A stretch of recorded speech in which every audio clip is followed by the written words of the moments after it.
Welcome back to the Franchise Legends podcast, where we sit down with the entrepreneurs, innovators, and leaders shaping the future of franchising. Today's guest is someone who has spent decades helping entrepreneurs unlock their potential. Colin Sprake is a 4-time best-selling author, high-level mentor, and the founder behind multiple successful ventures, including Local Handyman.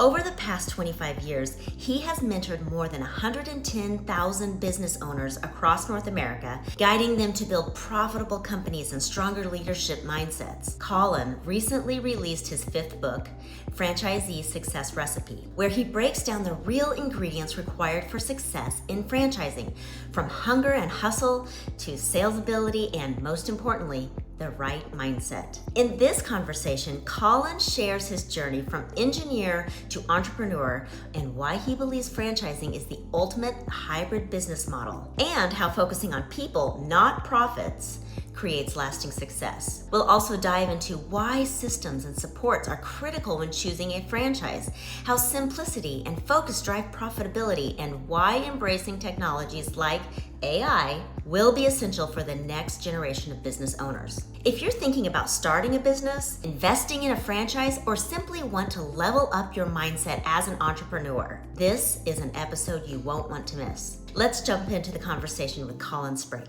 Well, Colin, thank you so much for joining us here on Franchise Legends. We are honored that you are taking the time to join us here and answer some of our questions for our audience. Thank you, Colin, and please introduce yourself. Yeah, Taylor, it's my pleasure to be here, and to all your listeners, thank you for taking the time to listen in. At the end of the day, I really understand that you might be looking for a franchise, or maybe you're in the franchise market already. We'll have a lot of fun with that today, Taylor, as we go through.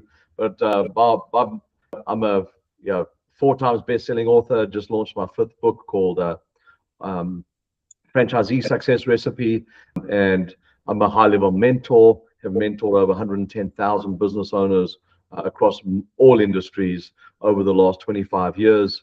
I'm currently the owner of multiple businesses. The one that's probably the most prominent out in the marketplace right now is Local Handyman, which is probably one of the fastest growing home services brands in North America right now. And my number one thing, I just love to help people. I love to serve people. I love people to get results that they never thought were achievable. And that's why God put me on this planet. I'm here to make a difference in people's lives. For sure, making money is fun. Watching people achieve results they never thought they could is way more fun. Wow, that is just staggering achievements. And thank you so much for sharing those. And I appreciate your humility and also sharing that in that your purpose is to serve others. And thank you. That is always so refreshing to hear from individuals who are also successful, and that path is rewarding. Tell me a little bit about how this all started. Yeah, it's super interesting. So, of course, I didn't grow up in a world of business or running businesses. I grew up with parents who were both in jobs, and that's where they wanted. They stayed for most of their lives, and eventually got the gold watch, and that was about it. But that's sort of the 20th century way of doing things. I think the 21st century, with where AI is right now, if you're not in your own business, you need to get into your own business. AI is really taking over. So yes, I got my engineering degree. I eventually came to Canada in 1998. I emigrated to Canada, so nearly 30 years ago now. And for me, love business. I've been building businesses since I got to Canada. I joined a company. That's the only way I could get into Canada at the time. And I joined a company. Within 2.5 years, I took them over, and continued to grow that company. I eventually sold out. It was in the metallurgical equipment business. I eventually sold out of that at the end of 2004. And from there, just continued to grow businesses. I started my coaching, mentoring company.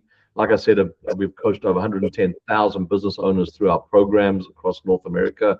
And people say to me, I don't know how you've done all the stuff that you've done. I mean, some of the most elite groups in North America. I'm part of the Transformational Leadership Council with Jack Canfield from Chicken Soup for the Soul, and John Gray, who wrote Men Are From Mars, Women Are From Venus.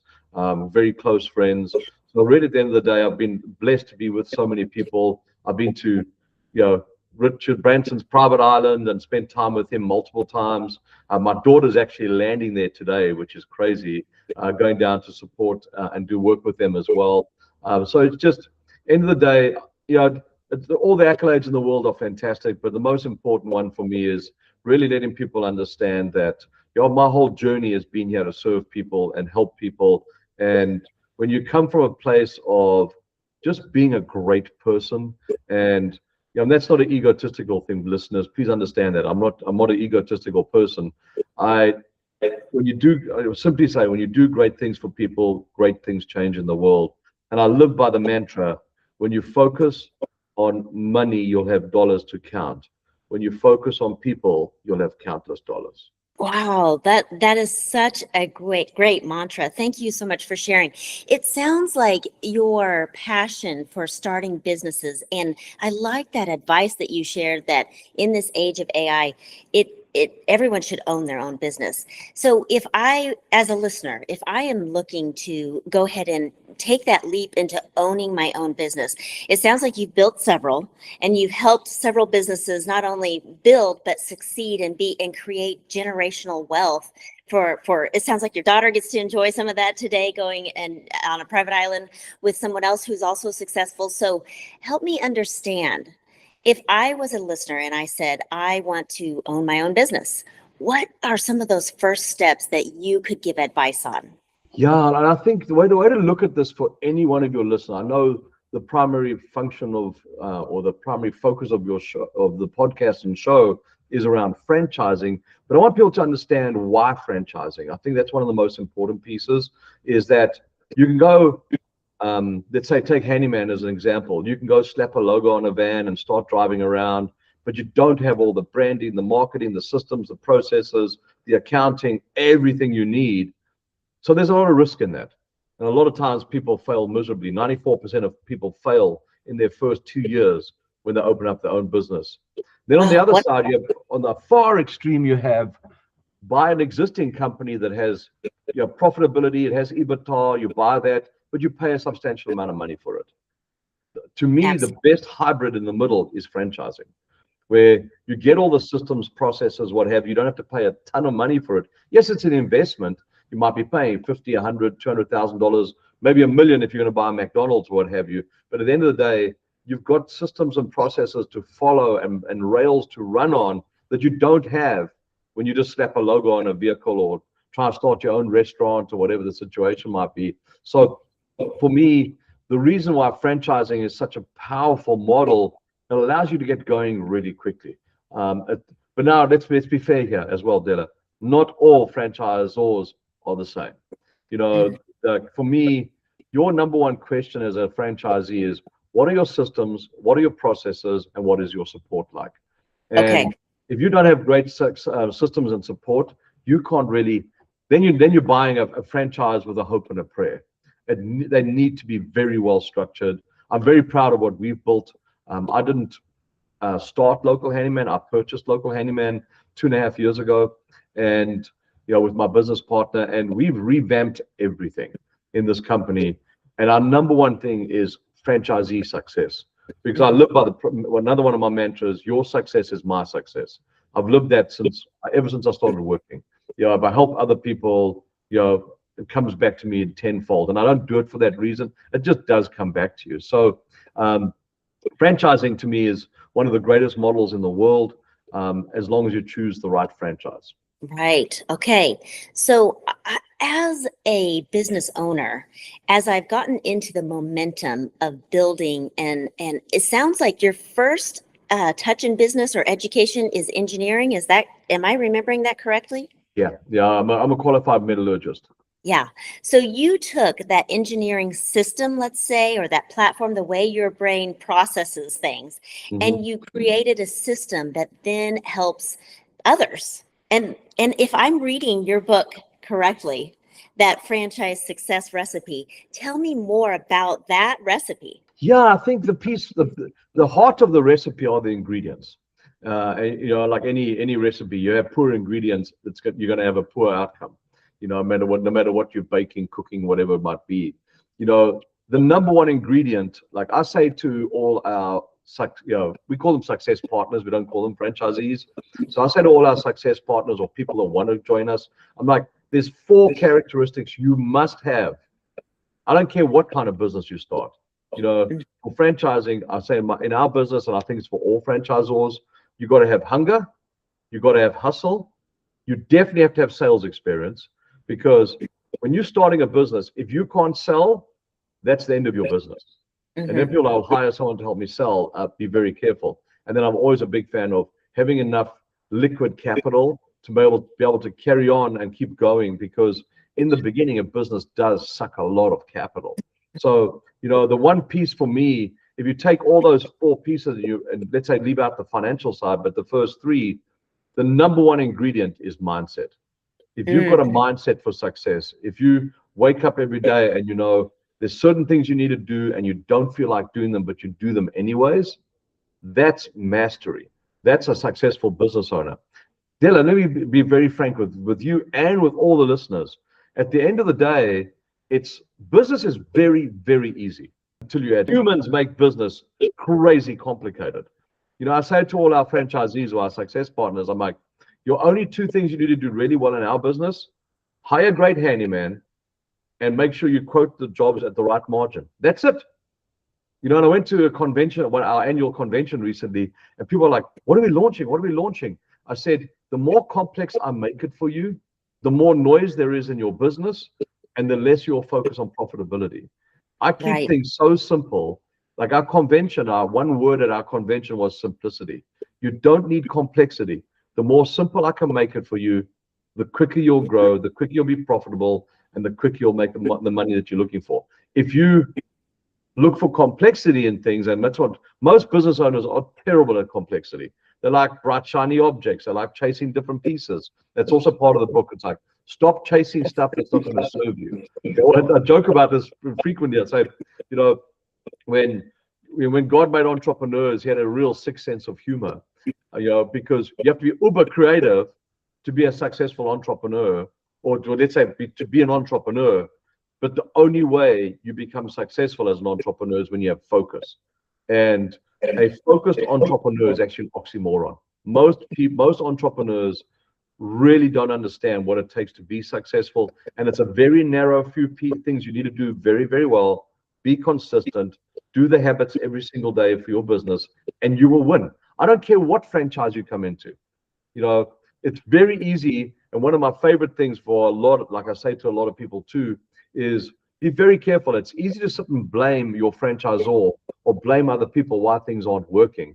My only question back to you, are you working?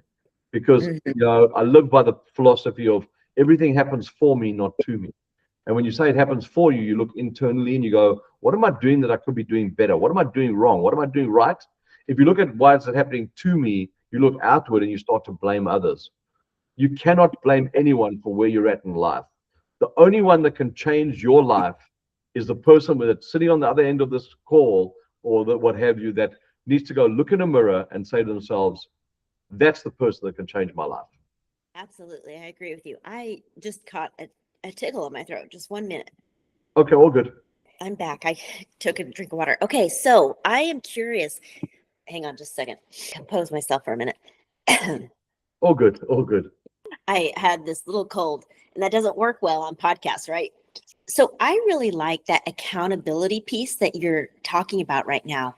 That accountability piece of having things that happen for you, not to you. As a new business owner, when you're looking for things to happen for you, maybe I, as a listener, want to join the franchise of Local Handyman. Help me understand how that mindset of things happening for me. What is that first step I need to take if I'm looking to join as a franchise with the Local Handyman group? I think the piece for me that's so important, Della, and for all the listeners, is that let's put this more into context. Everything happens for us. If you go to a meeting and a person doesn't show up, it's happening for you. You can get upset, you can get mad, you can get whatever. It's happening for you. And the minute you get out of living outside of the blame game, that's when your life changes. So for me, that first step is understanding that you need to really focus on your mindset, focus on really, I'm a very big person around energy of words. Words have energy. Words lead to sentences. Sentences lead to stories. And then my favorite question I ask every one of my success partners, listen, is the story you're telling yourself the truth? Because that's one of the most important parts to business. If you hang out with broke franchisees, guess what happens? You listen to their stories and then you start saying the same stories. And you never ask yourself if it's truth or not. You just walk around and you're like, oh, the economy's changed and things are slow in my market, and this is happening in overseas and whatever. And you, instead of really looking internally and going, you know what, that's just a story. I don't know if that story is truth or not. And I'm a big fan. When you want to grow a successful business, hang out with people that raise your game and don't mess your game up. And when you go hang out with people that are very successful franchisees, successful business owners, you hear different stories, and those stories change your game. Very simply, listen to any sport, whether it's NFL, NHL, listen to the interviews during the breaks with the superstars. Those superstars, there's a definite mindset difference. If you want to be a superstar business owner, superstar franchisee, you have to have the same mindset as those athletes. You've got to get on the ice every single day, play as hard as you can, whether you like it or not. And that's business. And I cannot stress it enough. I can teach sales, marketing, exposure strategies, financial strategies. Nothing beats mindset strategies. Because if you haven't got your head and your heart and your soul in the game, you will never win. Absolutely. I am fully agree with you. And thank you so much for sharing that. I feel like I'm in a coaching session right now. So thank you. All good, all good. Exactly the reason you have been invited to Franchise Legends. Thank you so much, Colin. You're super So welcome. in that first 90 days, as I'm looking for, and I've got my heart, soul, mind aligned correctly to be a new business owner, what can I look for as to make sure that I continue to repeat those habits of entering this new emerging market of ownership? Help me understand. Do I go to the website and learn more? How do I contact and become a franchise owner? So I think, Della, the piece for me that's the most important around that is that when you are looking for, I don't care what franchise it is, Okay. like I said in the beginning, if you're looking for, you have to look for systems and you have to look for support. The systems are number one and the support is number two. And when you come into a franchise, you can have the hunger, the hustle, the enthusiasm, the right mindset, everything. But then majority of people that come into our locations are either veterans or W-2 employees. So they come out of corporate America or out of the military, whatever it might be. We need to give them, they can have the enthusiasm, but they don't have the experience in running a business. Okay. And so we give them the rails to run on. We have one of my most important things, you should ask any franchisor this. What is their 30, 60, 90-day plan with you? And we have I have it laid out from the day you sign the franchise agreement until you launch, and then from your launch, 30, 60, 90 days out. So there's a very set what you need to do day by day. It's not discussion like go out and meet people. That is very arbitrary. It's like I give them a set. These are the things you must do every single day. And when you have a paint by numbers plan or whatever you want to call it, that helps a ton of people, Della. And when any person on listening to the podcast, what have you, is looking at an opportunity, please make sure you look for what you can have all the energy in the world, but if you've never built a business, you better have somebody that can help you put those rails down so you can take that energy and run down those rails like a really good, strong locomotive. If they don't have those systems for you to run on and you've never run a business, that's very dangerous, in my opinion. So the first thing they need to look for is the systems, and then thereafter the support. The support of once you've launched, what does that look like? And we have coaching programs and mentorship programs from the day you launch all the way through until the day you renew 10 years from now. Yes. And so that first quality may just attaining is being teachable and being coachable, correct? Completely. Right. So as a new business owner, being teachable, being able to hold yourself accountable, being able to accept the mindset that these things are happening for me, not to me, those are just amazing advice.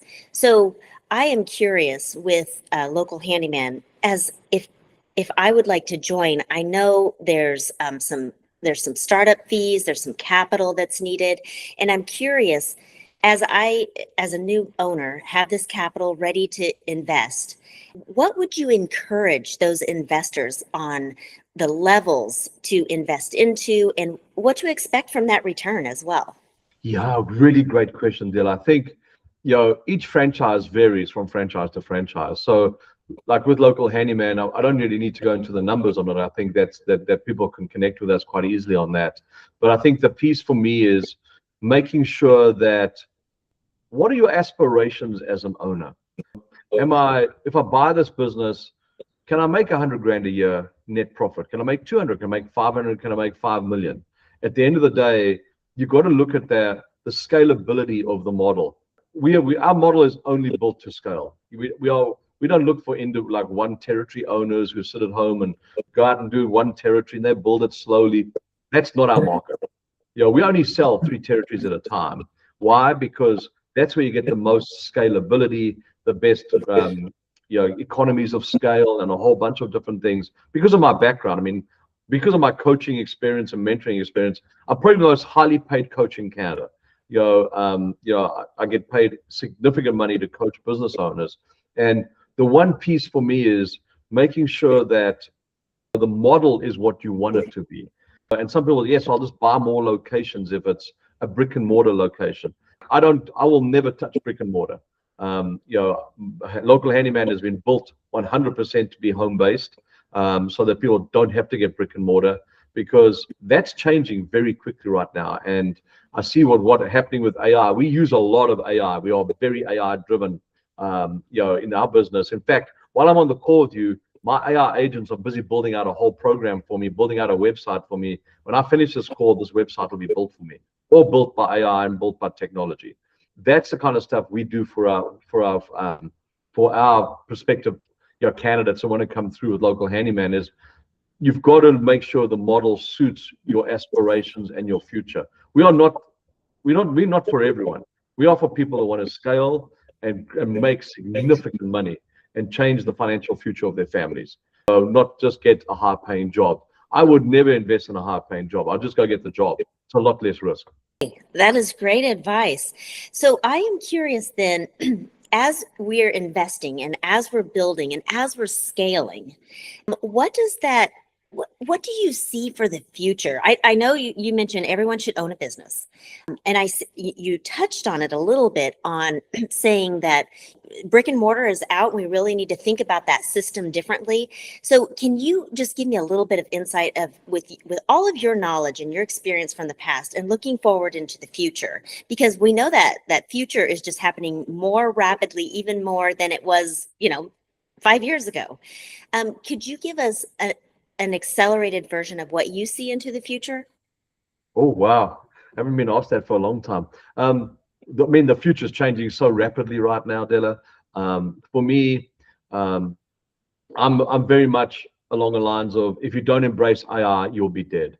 Okay. I'm actually busy on a CEO challenge right now, actually learning more and more AI to just keep grow my own knowledge so I can help grow our team.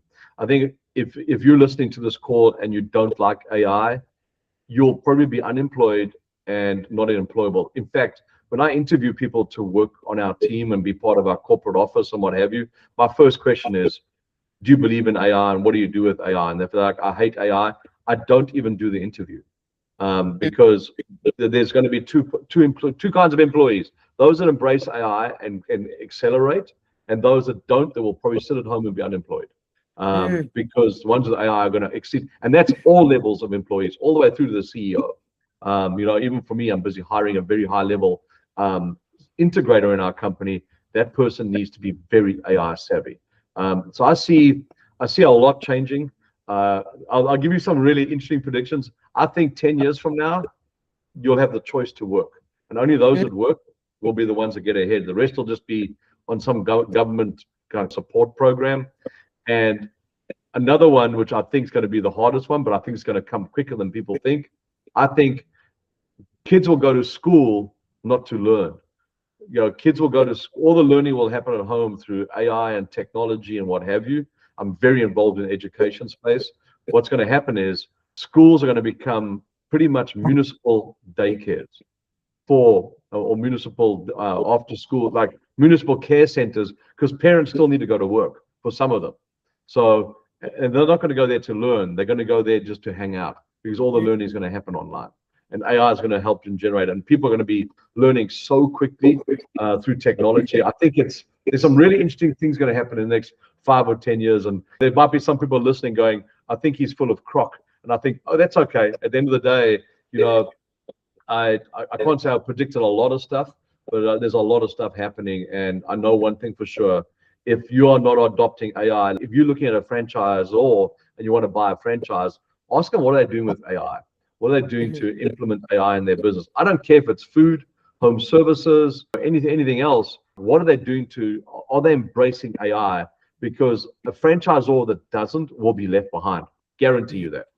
What a great challenge for us and our listeners to embrace an AI, and the reason and the benefit of it, that it builds out systems for us, even like you were talking about, as you're having this conversation with me, your AI is building out a system for you. And so what great advice. Thank you so much for being here with Franchise Legends. And if you could leave one last piece of advice, maybe one word even, to our listeners to help understand moving forward. We're all moving forward. Continue that momentum.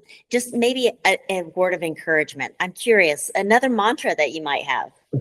Completely. I think the one piece, if you're going to get into a business, whether it's any kind of business, franchising, whatever, in a franchise, the one thing, someone asked me this many years ago and said to me, Colin, what's one thing you wish you had learned sooner?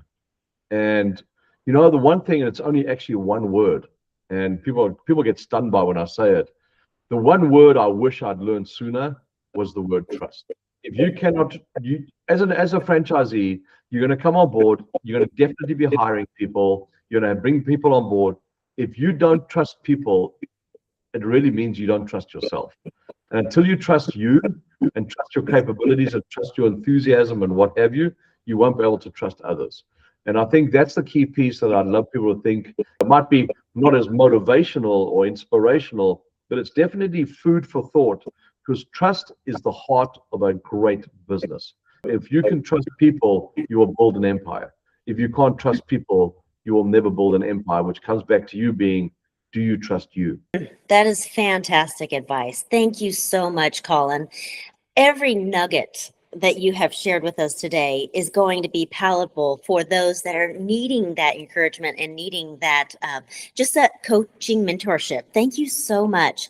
We appreciate you so much joining us, Colin, and thank you for connecting with me on an individual basis. I appreciate that, and I'm looking forward to staying in touch and watching all of your work and reading more of your books. Thank you again for sending me my personal copy.